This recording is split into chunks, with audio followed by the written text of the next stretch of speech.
California. There's something about to change. We're standing at the border.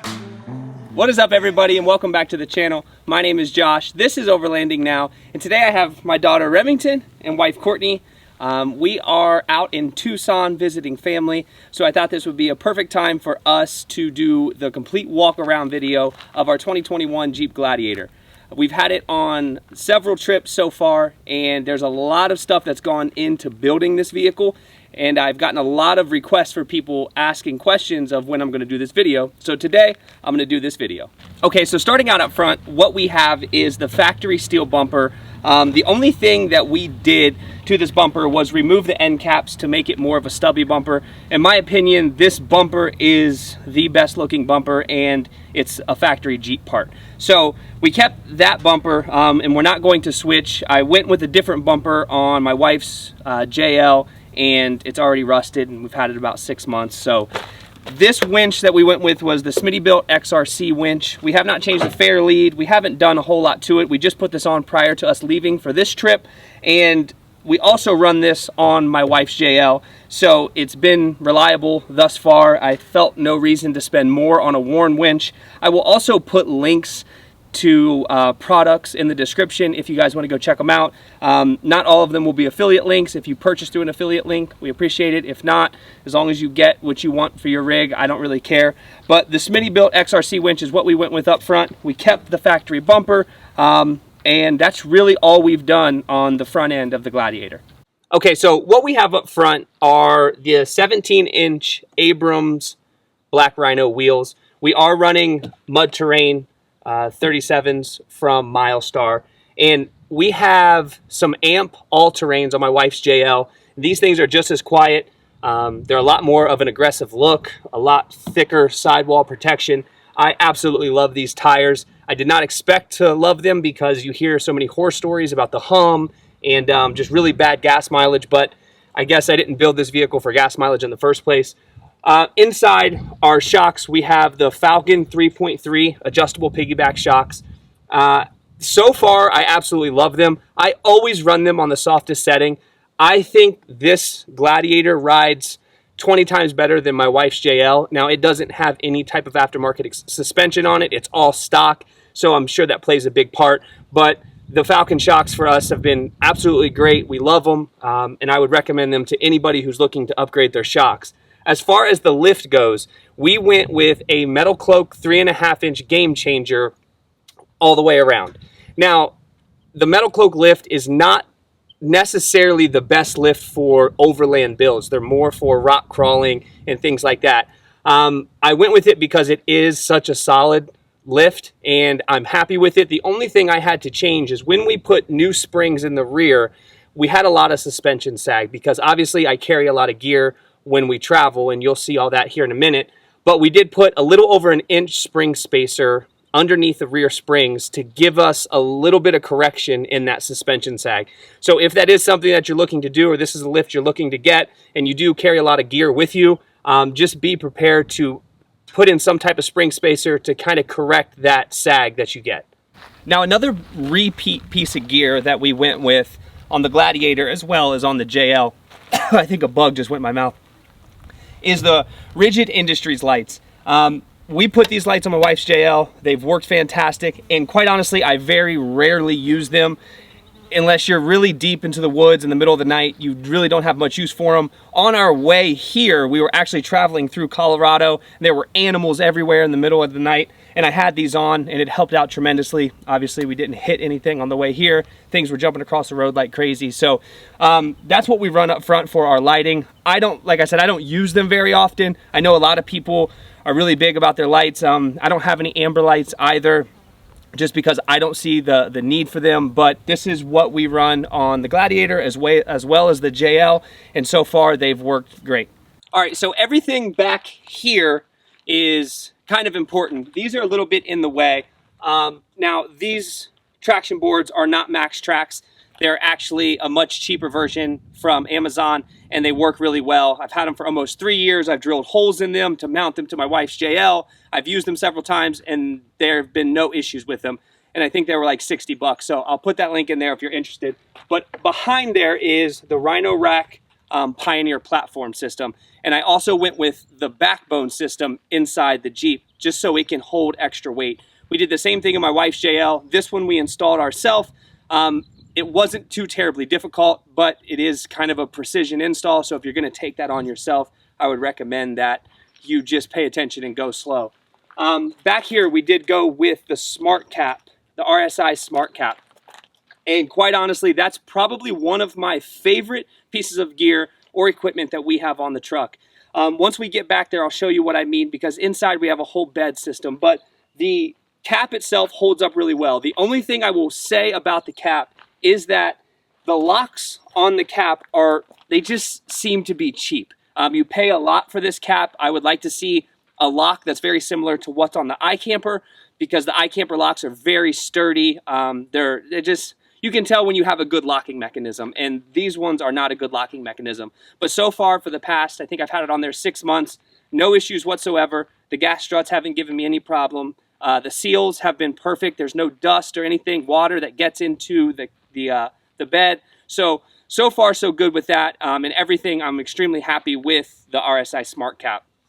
Now, on top of the SmartCap, we just put a new tent on. If you guys follow us on Instagram, if not, I'll put that right here. And the Ikamper is a new addition. We had the Smitty built Overlander before. Now we have a new baby girl, so we need a little bit more space to sleep, and we've always wanted the Ikamper. So what we did is we purchased the Ikamper. Now, once we got the Ikamper, we had to figure out how to mount it, and I think this is extremely helpful because RSI sells load bars, but when I was looking to purchase them, they were on infinite back order. So what I did is I purchased load bars from Front Runner. If you call Front Runner, they will send you their load bars with the proper bolts and nuts to fit the RSI SmartCap track system on top, so you can just put the load bars on there. And they're a lot cheaper. 300 pounds of static weight, and 300 of dynamic weight and 600 pounds of static weight. So they hold up very well. The Ikamper is the Ikamper SkyCamp 2.0, and it's a fantastic tent to sleep in. We are just now starting to sleep in it, and it has been great for us. So if you're in the market for a tent and you can afford a more kind of expensive tent, I would definitely take a look at Ikamper. Everyone says they're great, and I would have to agree. And I didn't know that prior to purchasing it, but I'm happy that we went with that one. Okay, moving around to the back. This is a real-time video. We're obviously on a trip right now, so it's a little bit of a mess back here. But anybody who goes overlanding, you know that it's about 45 minutes until your vehicle is a complete disaster. So this is our real-time loadout of what we have. The only thing we're missing is a couple of clothes bags and one of my camera bags. Other than that, this is actually what we travel with. So for our water, we use a Waterport. The Waterport has been great for us so far. It allows us to pump it up, get about 45 pounds per square inch of pressure within the tank, and we use it for showers, washing dishes, brushing our teeth, things like that, and it's been great. The only other water that we're carrying currently on this trip is two 2-gallon Rotopax containers. Those Rotopax containers have been great. I usually carry a lot more water, but as this whole overlanding thing evolves for us, we understand exactly how much water we're going to need. Now, I'm definitely carrying less than what I'm comfortable with, but when it comes to space and how much you can actually bring with you with what you have, this is what we've been reduced to. And these slide right here when I shut my tailgate. So maybe I'll grab one more of those for over here, and then I'll have 6 gallons of drinking water when we travel. I don't know yet. But underneath all that, we have the deck system. So in the deck system, I carry a bunch of miscellaneous stuff, from axes and hatchets to hammocks.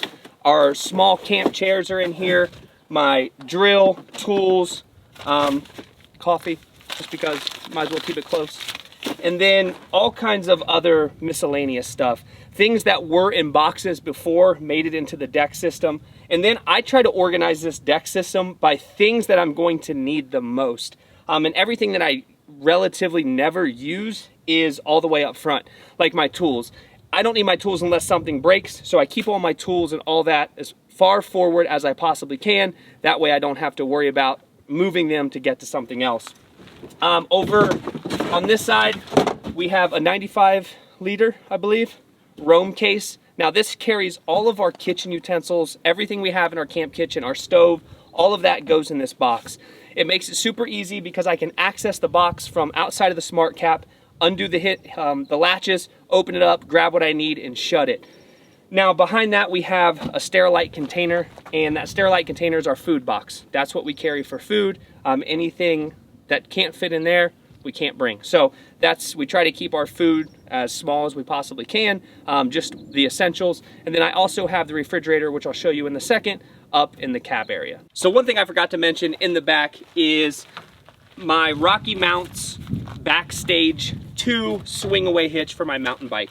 I'll put the link in the description for this. I don't know if it's going to be useful or not, but we were looking for a way to be able to carry our bikes while we travel, and be able to drop the tailgate, pull out the drawers. So this was the only one that I could find that I liked, and it wasn't $1,000. So it'll swing out when I want to open the tailgate, my bikes stay on it, and then I can lock it back down and I can fold it up when we're just driving without the bikes on there. So this has been super essential for us to be able to bring our bikes, because when we're out, we want to be able to explore and have a good workout. So bringing our bikes is something that's become kind of important. Okay, one thing that I want to go over that I think is super helpful and important, and if I keep touching my face, it's because there's bugs everywhere. So just bear with me on that. But is that on the deck system, if you're carrying a bunch of gear and you have no way to strap that stuff down or to keep it from sliding around when you're on a rough trail, the inside of your SmartCap is going to get beat up and destroyed. Dex does sell rails. Sorry, I got a dirt bike guy, but Deck does sell rails that you can put in like little channels on the deck system, and then you can strap things to those rails. But the problem is not trying to get everything to fit that way just gives me anxiety thinking about it. So what we did is we bought a 3.5-inch piece of memory foam mattress off of Amazon. I think it was like 79 or 89 bucks. Now what it does is it also doubles as a sleeping place for Cohen. Because when we're traveling, I shut all these down, Cohen can sleep in here on this memory foam mattress, and it gives a family of 4 the ability to travel and sleep and live out of one vehicle. Now, it also keeps all of your gear from sliding around back here because it is super soft. So when you have heavy gear or whatever it is, sitting on top of that memory foam, it keeps it from bouncing around. We've had the Gladiator this trip on some pretty gnarly trails, and we haven't heard a bunch of stuff slamming around back here on the SmartCap.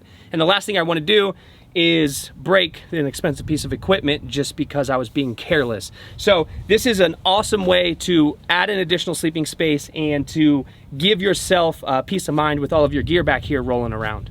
Okay, so in the back seat is where I keep our ARB fridge freezer. It is the 47 quart ARB Zero fridge freezer, and I have it just setting right here. Obviously, if you could tell, I took my back seat out, and I will be more than likely getting the goose gear section for that, so it has more of a flush surface to sit on. But I have a bungee cord that holds it back so it's not moving around while we're traveling. So as far as comms go, I think people take that a little bit too far. I don't travel with a large group of people, I mean very often, if ever. So I simply use a DeWalt 2-way radio. And anytime I'm with somebody, I give them one, and I can communicate with them. I have no need for a ham radio or anything else beyond what I have right here, because I'm never really that far from anybody. If I need to contact them, I can use my Garmin or another means of contacting them. But as far as comms, this is what we run, and it's worked well for us so far. Now, something that I've been working on, and this is kind of my system that I have right now, is my battery system. So I just have my original battery, and I use my 12 volt to plug my refrigerator into it. Now, if I need to plug my refrigerator in while we're parked or while we're camping, I have a Goal Zero 400 that I have sitting on the floor that I plug it into. And that's really what works for us. I've thought about getting a dual battery system. I've thought about trying different configurations to run power back to the fridge, but I've never had any issues with spoiling food. So this right now is kind of what we do, and it's just what works. So as far as the interior of the vehicle goes, we've really kept it extremely simple. Up front, I have a 67 Designs arm on a RAM mount for my iPad.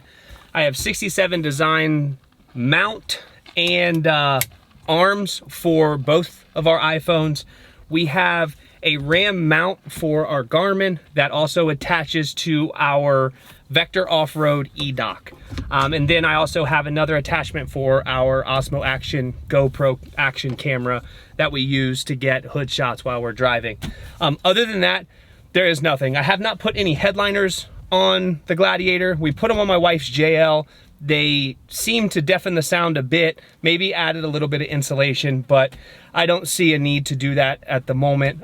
Maybe it's something I'll do later, but for right now, I like everything to be extremely clean and extremely simple. I don't want to overcomplicate it in here. There's already a lot going on, and when you have 2 kids and all of this, and you're traveling down the highway and you got all your gear, the last thing you want to do is just make it more complicated for yourself. So that's what we've done in here, and that's the way that we like to keep it. And that does it for us. This is our 2021 Jeep Gladiator. We hope you found what we have done helpful. If there's any questions or any comments, obviously just drop those below. We are going to continue our trip through Arizona, up to Moab, back to Colorado, going to Expo West. If you guys are there, we'd love to see you. I don't know if this is going to come out before or after, but we will see you guys on the next one. Did I say like and subscribe? I think so. Well, like and subscribe if I didn't say that. Bye.